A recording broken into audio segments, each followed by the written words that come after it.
अस्सलाम वालेकुम, welcome back to our channel aspirant. तो बेसिकली आज की वीडियो में हम जो है वो कल जहाँ पे हमने छोड़ा था, बेसिकली कल हमने किया था बेसिकली रैशनल नंबर और इर्रेशनल नंबर, उससे आगे कंटिन्यू करेंगे। तो स्टार्ट करते हैं और video with the name of Allah, बिस्मिल्लाहिर्रहमानिर्रहीम।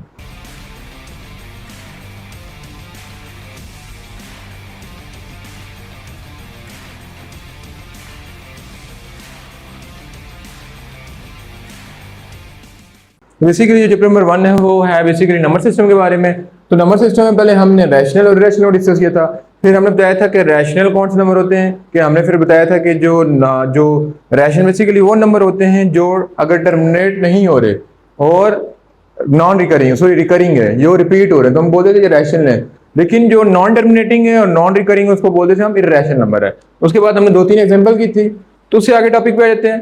तो फर्स्ट ऑफ ऑल जो है वो हमने बेसिकली रैशनल कवर कर लिया था, फिर से कुछ एग्जांपल देखी थी, फिर से फतर आ जाते हैं हमारे पास कि हमने वाली एग्जांपल देखी थी कि रैशनल कौन से होते हैं, रैशनल कौन से होते हैं। तो अगर देखा जाए तो 22/7 का जब आंसर निकाला है 3.14 वो कंटिन्यू होता है, तो वो नॉन रिपीटिंग नहीं होता, तो हम बोलते हैं ये क्या है, ये इर्रेशनल है। उसके बाद एग्जांपल लिखी हुई है कि prove that √2 is in rational number. तो इसको हम प्रूव कैसे करेंगे कि ये रैशनल नंबर है। तो इसके अलावा हमने पहले बताया था कि बेसिकली कि अगर √2 ले लेंगे तो उसका आंसर रिपीट नहीं हो रहा होगा, एक तो टर्मिनेट नहीं हो रहा होगा, दूसरा रिपीट नहीं हो रहा होगा, तो हम इसको बोलेंगे इर्रेशनल है। तो इन्होंने कैसे किया हुआ, बेसिकली इधर ही डील कर लेते हैं। तो लिखा हुआ सबसे पहले कि बेसिकली जो पी और क्यू की फॉर्म में लिखे जा सकते हैं उनको बोलते हैं रैशनल, और जो पी और क्यू की फॉर्म में नहीं लिखे जा सकते उनको बोलते हैं इर्रेशनल। तो जो इर्रेशनल होते हैं वो रिपीट नहीं हो रहे थे, उनको पी और क्यू की फॉर्म में नहीं लिखा जा सकता। तो जैसे लिखा हुआ है कि √2 is irrational number, suppose if possible √2 is rational number, it can be right in a P और क्यू फॉर्म। मतलब अगर रैशनल होगा तो पी और क्यू की फॉर्म में लिखा जा सकता है, लेकिन अगर इर्रेशनल होगा तो पी और क्यू की फॉर्म में नहीं लिखा जा सकता। तो उसके बाद लिखा हुआ है कि √2 को हमें ऐड कर लिए पी और क्यू के इक्वल। फिर हमने बेसिकली क्या किया, फिर हमने अंडर रूट को खत्म करने के लिए taking square root on both side लिया। तो बेसिकली क्या आ रहा है, 2 इज इक्वल टू पी का स्क्वायर क्यू का स्क्वायर एंड पी का square is equal to 2q का स्क्वायर। उसके बाद फर्दर किया तो हम देखा जाए तो बेसिकली जो है वो 2 का कॉमन फैक्टर, बेसिकली यहाँ पे 2 मल्टीप्लाई हो रहा है, इधर आके क्या हो जाएगा, डिवाइड हो रहा है। जब कोई चीज डिवाइड हो तो हम बोलते हैं इसका फैक्टर है।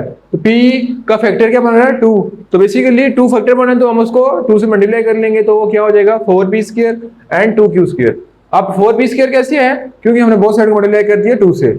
उसके बाद फर्दर करेंगे तो q square equal to 2p square आ रहा है। फिर हम पुट करेंगे तो देखा जाए तो लास्ट में हमारे पास आ रहा है p over q is equal to 2p prime और 2q प्राइम। अगर ये 1 के इक्वल आ जाते तो हम बोलते हैं ये रैशनल है, ये 1 के इक्वल नहीं है तो हम बोलेंगे ये इर्रेशनल है। तो बेसिकली इसी तरह आपने प्रूफ करना है कि अंडर रूट थ्रू कैसे इर्रेशनल है। उसके बाद हम प्रॉपर्टी को डिस्कस कर लेते हैं। कुछ प्रॉपर्टीज है हमारे पास।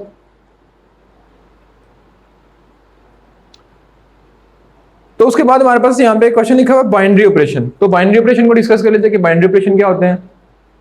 तो बेसिकली जो हम पढ़ते थे मतलब कि कंप्यूटर की क्लास में या मैथमेटिक्स की क्लास में लो लेवल में, यानी 7, 8, 9 में, तो हम पढ़ते थे कि बाइनरी 2 नंबर होते हैं, एक 0 और एक 1 को हम बोलते थे ये बाइनरी है। फिर 8 वाले को बोलते थे ये ऑक्टाडेसिमल है। फिर 16 को बोलते थे ये हेक्साडेसिमल है।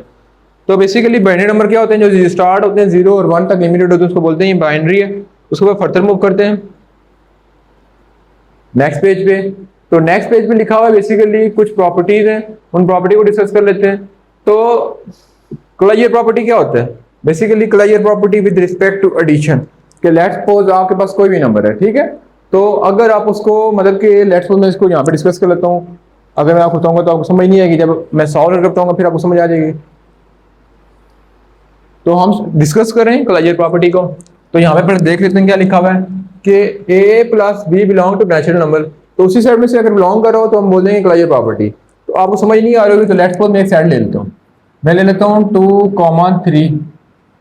अब लिखा हुआ है विद रिस्पेक्ट टू एडिशन। तो अगर ये जो 2 नंबर लिखे हैं, मतलब कि अगर इससे ज्यादा भी हो सकते हैं, अगर इन 2 नंबर को मैं ऐड करूं तो इसको कुछ इससे सॉल्व करते हैं हम। 2, 3, 2, 3। अगर मैं इन 2 नंबर को ऐड करूं, मतलब इनके अंदर से किसी भी 2 नंबर को ऐड करूं और रिजल्ट इसी के अंदर से है तो हम बोलेंगे क्लाइयर है। तो अगर कहीं पे भी ये होल्ड नहीं करा तो हम बोलेंगे ये क्लियर नहीं है। तो देख लेते हैं 2 + 2 4, 2 + 3 5, 3 + 2 5, 3 + 3 6। तो जब हम 2 + 2 कर रहे हैं तो ये 4 आ रहा है, तो वो इसमें से नहीं है। अगर एक नंबर भी सेटिस्फाई नहीं हो तो हम कहते हैं क्लोजर प्रॉपर्टी नहीं है, तो हम कहेंगे it's a not closure property. अब आपको जहन में आ रहा है कोई ऐसा नंबर डिस्कस कर लेते हैं जो क्लोज्ड हो, तो लेट्स सपोज हम डिस्कस कर लेते हैं 0। ठीक है, तो इसी को मैं ऐड कर दूं, 0 + 0 = 1 आ जाए, सॉरी 0 आ जाएगा। ठीक है, तो ये क्लोजर प्रॉपर्टी को होल्ड कर रहा है। ओके, उसके बाद फर्दर मूव करते हैं कि associative law of addition. Associative आपने पहले प्रॉपर्टी पढ़ी होगी कि a + b + c = मतलब कि आपने पहले पढ़ी है, तो मतलब कि 2 + 3 + 5 ब्रैकेट डाल देते हैं, फिर 2 + 3 + 5 यहाँ पे ब्रैकेट डाल दें तो हम बोलते हैं एसोसिएटिव प्रॉपर्टी है। फिर एडिटिव आइडेंटिटी, तो एडिशन की हमेशा आइडेंटिटी क्या होती है? 0। एडिटिव आइडेंटिटी मीन कि वो अपनी आइडेंटिटी को होल्ड करे। कैसे होल्ड करते हैं कि लेट्स सपोज मेरे पास अगर कोई नंबर है 100 है, तो एडिटिव आइडेंटिटी है तो उसके अंदर कोई ऐसी चीज ऐड करेंगे ये 100 ही रहे। तो ज्यादातर एडिशन की जो आइडेंटिटी होती है वो क्या है? बेसिकली 0। यानी अगर हम किसी भी नंबर के अंदर 0 ऐड करें तो वो अपनी आइडेंटिटी को तो मतलब के जो है वो बरकरार रखता है। तो 100 में 0 ऐड करेंगे तो ये 100 ही हो जाएगा। उसके बाद फर्दर लिखा हुआ है एडिटिव इनवर्स, यानी कि एडिशन में कोई ऐसी चीज ऐड कीजिए कि उसका आंसर 0 आ जाए। तो जैसे मैं लेट्स सपोज लिखूं a का एडिटिव इनवर्स क्या हो जाएगा? -a। ठीक है, 100 उसका मतलब एडिटिव इनवर्स क्या हो जाएगा? -100। यानी अगर कोई नंबर लिखा हुआ है उसके अंदर कोई ऐसा नंबर ऐड करें वो 0 हो जाए, तो मैं बोलूंगा कि 1 का एडिटिव इनवर्स क्या है? -a। 100 का एडिटिव इनवर्स क्या है? -100। इसी तरह आइडेंटिटी की बात की तो हर नंबर की 0 होती है। उसके बाद बात की जाए कम्युटेटिव लॉ, तो कम्युटेटिव लॉ सिंपल होता है कि a + b = b + a। फिर मूव करते हैं फर्दर,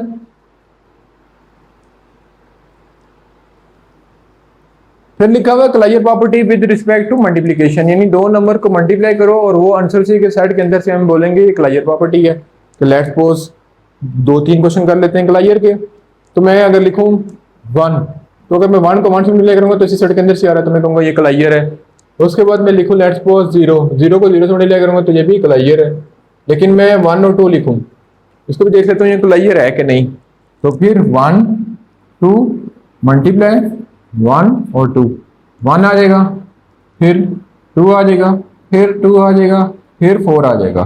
तो जब हम 2 × 2 कर रहे हैं तो ये 4 आंसर आ रहा है जो कि सेट के अंदर से नहीं है, तो मैं बोलूंगा it's not a closure property.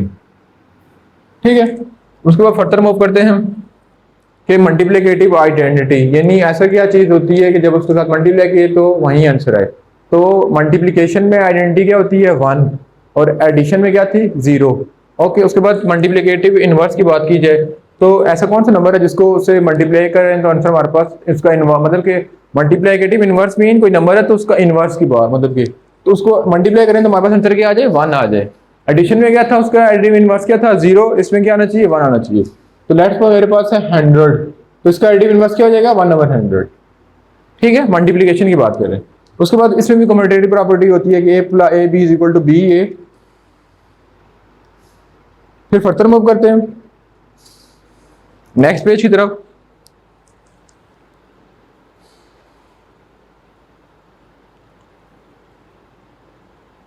फिर कुछ यहाँ पे प्रॉपर्टी लिखी हुई उनको डिस्कस कर लेते हैं। रिफ्लेक्सिव, मतलब ये इंपॉर्टेंट प्रॉपर्टी है। जो पुरानी प्रॉपर्टी थी आपने पहले भी पढ़ी होंगी, लेकिन ये वाली जो है ये पुराना मतलब की प्रॉपर्टी है। रिफ्लेक्स के equality of number is not able to possess. अब रिफ्लेक्स में क्या लिखा हुआ है कि a बिलोंग टू रैशनल और सॉरी रियल नंबर, यानी अगर a रियल नंबर से बिलोंग करें तो अगर a = a मतलब कोई नंबर है उसको मल्टीप्लाई करेंगे और वही आंसर आ जाए तो उसको बोलेंगे इसका रिफ्लेक्स है। रिफ्लेक्स मीन उसका अक्स, यानी वही चीज सामने आ गई है। लेट्स से मेरे पास 100 है, उसको सॉल्व करें और उसका आंसर लास्ट में 100 आ जाएगा तो हम बोलेंगे ये रिफ्लेक्सिव प्रॉपर्टी को होल्ड कर रहा है। उसके बाद अब नेक्स्ट प्रॉपर्टी है लिखी हुई है basically symmetric. Symmetric mean same, यानी इक्वल टू के साइड और इस साइड सेम आंसर आ रहा है तो हम बोल देंगे सिमेट्री है। जैसे लिखा हुआ a = b और सेम आंसर आ रहा है b = a तो हम बोलेंगे ये इसकी क्या है? सिमेट्री है। ट्रांजिटिव प्रॉपर्टी, ट्रांजिटिव प्रॉपर्टी में क्या लिखा हुआ कि if a = b and b = c, यानी लिखा हुआ है कि लेट्स सपोज मैं लिखूं 2 = 3 एंड 3 = 4। ये तो मैं गलत लिख रहा हूँ लेकिन इस तरह लिख सकते हैं कि 2 = 4 हो जाएगा। इसको बोलते हैं हम बेसिकली ट्रांजिटिव प्रॉपर्टी। फिर एडिटिव प्रॉपर्टी क्या होगा कि कोई चीज की एडिशन करें। मल्टीप्लिकेटिव प्रॉपर्टी किसी चीज की मल्टीप्लिकेशन करें। Cancellation property with respect to multiplication, यानी किसी चीज को आपने मल्टीप्लाई किया आंसर क्या आ जाए उससे कैंसिल आउट हो जाए। और cancellation property with respect to addition, यानी किसी चीज में कोई चीज ऐड की हो तो वो बढ़ने की बजाय कम हो रही है तो हम बोलेंगे cancellation property with respect to addition है। फिर फर्दर नेक्स्ट प्रॉपर्टी पे आ जाते हैं जो कि है ट्राइगोनोटोमी। ट्राइगोनोटोमी प्रॉपर्टी क्या है कि if A and B are belong to rational number, यानी ए और बी बिलोंग करे रैशनल नंबर से, फिर A is equal to B, A B के इक्वल है, A greater than B, A B से ग्रेटर है, and A less than B, और ए लेस देन बी है, तो हम बोलेंगे बेसिकली कौन सी प्रॉपर्टी है, ट्राइगोनोटोमी प्रॉपर्टी। तो उसके बाद है ट्रांजिटिव प्रॉपर्टी। ट्रांजिटिव प्रॉपर्टी में क्या है कि ए ग्रेटर देन बी, यानी ए बी से बड़ा है, एंड बी ग्रेटर देन सी, मतलब कि 3 ग्रेटर देन 4 एंड 4, सॉरी ये उल्टा लिख दिया, अगर मैं लिख दूं 4 greater than 3 and 3 greater than 2, तो फिर मैं इसको ऐसे लिख सकता हूं कि 4 ग्रेटर देन 2। तो इस प्रॉपर्टी को बेसिकली क्या बोलते हैं, जो है वो transitive property, sorry transitive property. उसके बाद फर्दर मूव करते हैं एडिटिव प्रॉपर्टी। एडिटिव प्रॉपर्टी में किसी चीज की एडिशन कर लेते हैं, मल्टीप्लिकेटिव प्रॉपर्टी में किसी चीज की जो है वो मल्टीप्लिकेशन कर लेते हैं। फिर फर्दर मूव करते हैं नेक्स्ट पेज पे।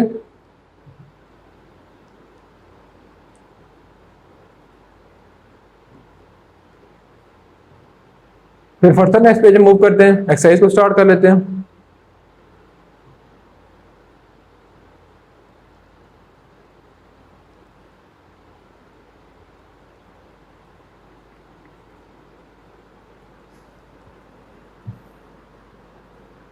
तो बेसिकली एक्सरसाइज स्टार्ट होगी, तो एक्सरसाइज को ओपन कर लेते हैं।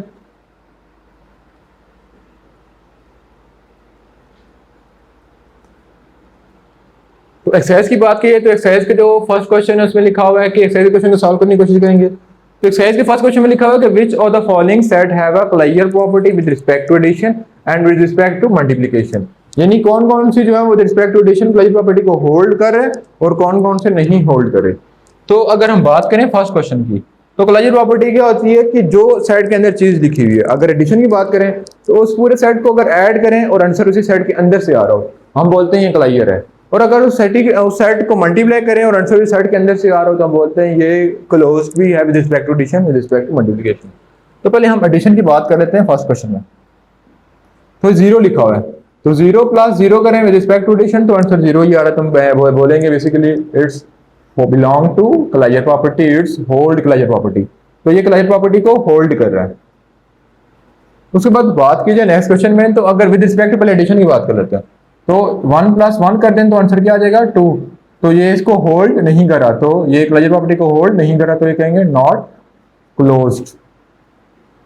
फिर बात की जाए नेक्स्ट क्वेश्चन की, तो अगर बात की जाए तो 0 + 0 होल्ड कर रहा है, फिर 0 - 1 ये भी होल्ड कर रहा है, लेकिन -1 आंसर आ जाएगा, -2 ये होल्ड नहीं कर रहा। अब मैं कैसे करूं, मतलब लास्ट क्वेश्चन में जो है मैं थोड़ा डिटेल में कर लेता हूं ताकि आपको समझ आ जाए। तो सिंगल के लिए जब एक ब्रैकेट के अंदर एक साइड लिखा हो तो फिर आसानी है, लेकिन जब 2 और 2 मोर हो जाएंगे तो फिर कैसे करेंगे। तो फिर बेसिकली हम क्या कर लेंगे कि विद रिस्पेक्ट टू एडिशन करें तो यहाँ पे प्लस का साइन डाल देंगे, फिर 0 - 1 0 - 1 यूं कर लिया। तो अब किसी एक जगह पे भी सेटिस्फाई नहीं हो रहा तो आपने कहा देना इट्स नॉट अ क्लोज। तो 0 + 0 0 0 + -1 -1 -1 + 0 -1 -2। तो बेसिकली अब -2 इस सेट के अंदर नहीं है तो हम कहेंगे इट्स नॉट अ क्लोज। उसके बाद लास्ट में क्वेश्चन आपने खुद ट्राई करना है और इसका आंसर मुझे बताना है। उसके बाद बात कर जाते हैं मल्टीप्लिकेशन की रिस्पेक्ट से, तो 0 को 0 से मल्टीप्लाई करो तो ये मल्टीप्लाई की रिस्पेक्ट से भी होल्ड कर रहा है।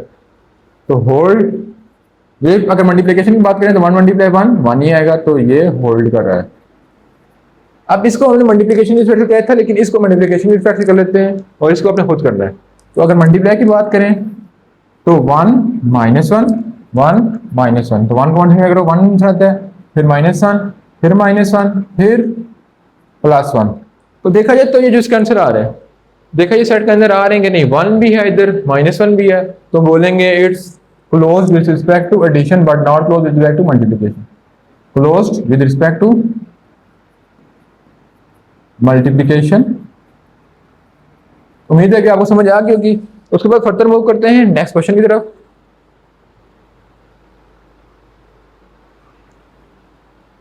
अच्छा, name the property use the following equation. अब इसमें कौन कौन सी प्रॉपर्टी यूज हो रही है तो आपने बतानी है, तो इसके अंदर बेसिकली देखने से आपने खुद करना है। तो पहले दो पार्ट में बता देता हूँ ताकि आपको इजी हो जाए, ताकि आपको समझ आ जाए कि इसमें लिखना क्या है।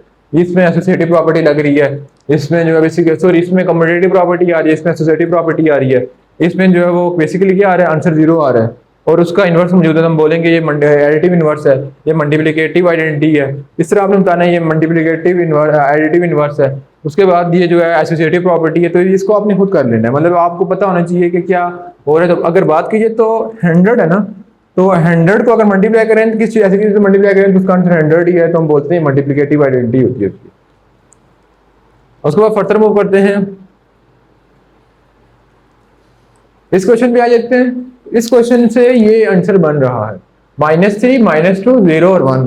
तो बेसिकली हमने क्या किया कि 0 और 1 आ गया, तो बेसिकली इसके अंदर मैंने कोई चीज ऐड कर दी है, यानी पहले था -3 तो उसके अंदर अगर मैं ऐड कर दूं +3, इसी तरह -2 +3 दोनों साइड पे ऐड करें तो यहाँ पे 0 हो जाएगा और यहाँ पे आंसर आ जाएगा 1। तो इसको हमने एडिशन किया तो हम बोलेंगे मल्टीप्लिकेटिव सॉरी एडिशन किया तो एडिटिव प्रॉपर्टी सिंपल लिख देंगे। ओके, उसके बाद मूव करते हैं नेक्स्ट क्वेश्चन की तरफ। यहाँ पे 5 था तो 5 और यहाँ पे 16 आ रहा है, तो मल्टीप्लाई किया तो ये मल्टीप्लिकेटिव आइडेंटिटी हो जाएगी। बड़े आसान क्वेश्चन है। उसके बाद ये 1 है, तो 1 के अंदर कोई चीज ऐड की है तो हमारे पास -3 हो गए। तो बेसिकली हमने क्या किया, 1 के अंदर हमने ऐड कर दिया -4, इसी तरह -1 -4, तो आंसर आ जाएगा -3 और -5। तो बेसिकली सब्ट्रैक्शन की प्रॉपर्टी नहीं होती, तो ये कौन सी है, ऐड ही करें तो ये मल्टीप्लिकेटिव सॉरी एडिटिव आइडेंटिटी है इसकी, ये एडिटिव आइडेंटिटी नहीं सॉरी एडिटिव प्रॉपर्टी लग रही है। आइडेंटिटी का मतलब होता है कि उसके अंदर कोई चीज ऐड करो तो वही आंसर आ जाए। उसके बाद ये देखा जाए तो इसके अंदर हमने क्या किया, बेसिकली इसको हमने -1 से मल्टीप्लाई किया तो यहाँ पे भी -1 से मल्टीप्लाई किया तो ये माइनस है और 0 हो गया तो ये मल्टीप्लिकेटिव प्रॉपर्टी हो जाएगी। उसके बाद ये हो गया तो इसके अंदर ये डिस्ट्रीब्यूटिव प्रॉपर्टी होगी है, इसके अंदर -1 से मल्टीप्लाई किया तो इसको बोलेंगे मल्टीप्लिकेटिव प्रॉपर्टी है। उसके बाद फर्दर मूव करते हैं। तो बेसिकली जब नेक्स्ट क्वेश्चन है, नेक्स्ट क्वेश्चन के अंदर स्टेटमेंट क्या लिखी है कि prove that the following rule of addition, यानी इसके मतलब कि बताना है कि एडिशन की कौन सी प्रॉपर्टी इस पे होल्ड कर रही है। तो बेसिकली जो क्वेश्चन नंबर 4 है उसके अंदर हमने एडिशन की प्रॉपर्टी बतानी है। तो बेसिकली हम क्या करेंगे, हम किसी एक साइड को सॉल्व करेंगे। तो हम राइट हैंड साइड को सॉल्व कर लेते हैं। a + b + c is equal to a + b dot 1/c यूं कर लेते हैं। तो हमारे पास बेसिकली जो है इसको फिर डिस्ट्रीब्यूट करेंगे तो ये हो जाएगा। जब नेक्स्ट टाइम में डिस्ट्रीब्यूट कर लेंगे तो ऊपर लिखेंगे राइट साइड को सॉल्व किया, डिस्ट्रीब्यूटिव लॉ या प्रॉपर्टी, फिर फर्दर करेंगे तो a dot c + b dot c आ जाएगा और ये left hand side equal to right hand side. तीसरे क्वेश्चन बेसिकली किसमें आते हैं, ऑब्जेक्टिव में आते हैं। तो इनको दूसरे पार्ट को अपने खुद डील करना है। उसके बाद हम मूव करते हैं नेक्स्ट पार्ट की तरफ ताकि जल्दी जल्दी एक्सरसाइज खत्म हो जाए और नेक्स्ट एक्सरसाइज को स्टार्ट कर सकें। आप लिखा है कि प्रूफ, अब इसको प्रूव करना है तो विद रिस्पेक्ट टू क्या करना है, प्रॉपर्टीज से हमने इसको प्रूव करना है। तो स्टार्ट करते हैं इसका आंसर को। तो सबसे पहले हम देखते हैं कि हम इसमें से किसी एक साइड को ले लेते हैं। तो बेसिकली हम इसमें जो है वो हम सॉल्व कर लेते हैं जो है वो राइट हैंड साइड को। तो राइट हैंड साइड में हमारे पास गिवन है क्वेश्चन में, क्वेश्चन नंबर 5 है। तो लिखा हुआ है -21 - 10 डिवाइडेड बाय 36। तो सबसे पहले देखते हैं कि इसके अंदर कौन सी प्रॉपर्टी लगी हुई है। तो पहले राइट डिस्ट्रीब्यूटिव लॉ लगा लेते हैं, जैसे पिछले क्वेश्चन में लगाया -21 - 10 डॉट 1/36। तो ये हो जाएगा राइट डिस्ट्रीब्यूटिव लॉ, ये हो गया। उसके बाद फर्दर कर लेंगे तो हम बेसिकली क्या करेंगे, डिस्ट्रीब्यूट कर देंगे। हमने लिख दिया तो -21 डॉट 1/36 -10 डॉट 1/36। उसके बाद हम फर्दर क्या कर लेंगे, फर्दर इस पे हम जो है कम्युटेटिव प्रॉपर्टी लगा लेंगे कि 7 × 3 डॉट 1/36 5 × 2 डॉट 1/36। तो बेसिकली कम्युटेटिव प्रॉपर्टी लगा ली है, उसी को हम घुमा फिरा के लिख रहे हैं। फिर इसी की एसोसिएटिव प्रॉपर्टी बना लेंगे। तो इसकी एसोसिएटिव प्रॉपर्टी में कैसे बना लेंगे कि हम लिख लेंगे कि 7 × 3 एक ब्रैकेट में, फिर 1 डिवाइडेड बाई 3 मल्टीप्लाई 12, 3 मल्टीप्लाई 12। फिर फर्दर करने के बाद हम किधर आ जाएंगे कि अब इसको लिखने के बाद इसके साथ हम जो प्रॉपर्टी लिखेंगे बोलेंगे एसोसिएटिव प्रॉपर्टी। अब एसोसिएटिव प्रॉपर्टी कैसे लिखेंगे कि -7 अलग, फिर 3 1/3 अलग लिख लिया, फिर मल्टीप्लाई 1/12 अलग लिख लिया, फिर इसी तरह दूसरी साइड पे 5, फिर 2 मल्टीप्लाई 1/2, फिर डॉट 1/1 कितना आ जाएगा बेसिकली 18। बेसिकली अब कटिंग कर देंगे, -7 डिवाइडेड बाई 12 और ये काट देंगे तो -5 डिवाइडेड बाई 18 ये आ जाएगा। ठीक है, तो हमने लेफ्ट हैंड साइड को राइट हैंड साइड के इक्वल प्रूव कर लिया। तो यहाँ पे जो प्रॉपर्टी लगी है वो एसोसिएटिव प्रॉपर्टी थी। आई होप सो होगा, समझ आ गई होगी। उसके बाद फर्दर मूव करते हैं नेक्स्ट क्वेश्चन की तरफ। तो बेसिकली इसको भी स्टेप वाइज जो है वो जस्टिफाई करना है। तो प्रॉपर्टी की रिस्पेक्ट है तो आपने इसमें स्टेप वाइज जस्टिफाई कर लेना है कि इसको रिड्यूस कैसे कर लेते हैं। तो सबसे पहले राइट डिस्ट्रीब्यूटिव लॉ लग जाएगा, फिर जो है वो हम क्या करेंगे कि राइट डिस्ट्रीब्यूटिव लॉ को डिस्ट्रीब्यूट कर देंगे, फिर इसके अंदर जो है जैसे हमने जो है वो बाद में लगाई एसोसिएटिव प्रॉपर्टी वो लग जाएगी। इस तरह इसको भी कर लेना है। तो ये आपका अपना टास्क है, इसको आपने खुद करना है। तो बेसिकली जो है फर्स्ट वीडियो में फर्स्ट पार्ट में हमने जो है वो एक्सरसाइज 1.1 को कवर किया। तो ये बेसिकली जो एक्सरसाइज 1.1 थी इसको हमने डिटेल में नहीं देखा क्योंकि ये ऑब्जेक्टिव टाइप थी। तो जो एक्सरसाइज 1.2 है इसको मतलब कि अगर जो